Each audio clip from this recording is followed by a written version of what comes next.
Alo. Assalomu alaykum. Xudo yaxshimisiz? Siz umisiz? Sonlaringiz yaxshimi? Ha? Nima? Nega qaytarib borasiz?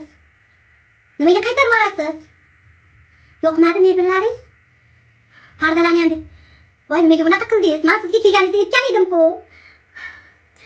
O'g'il uylantirdim, buyuk to'y qila olmayman deb o'zingiz yopishib oldingiz qo'yardi qo'yning. O'zingiz nima deyman endi hozir?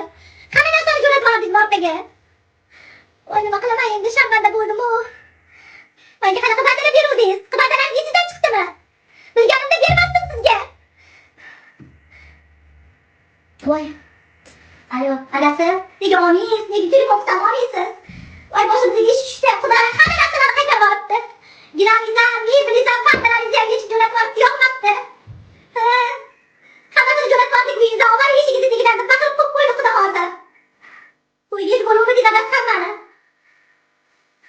Voy hammani to'yga qo'yuvmidingiz? Voy sharmanda bo'ldik-ku. Voy sharmanda bo'ldim-ku. Voy nima qilaman endi? Qizijonlar, onajonlar. Mana shunaqa holatda nima qilgan bo'lardinglar? Mana shunaqa qudalar uchramasdi hech kimga. Sizlar nima qilgan bo'lardinglar? To'yni to'xtatdingmi? Nima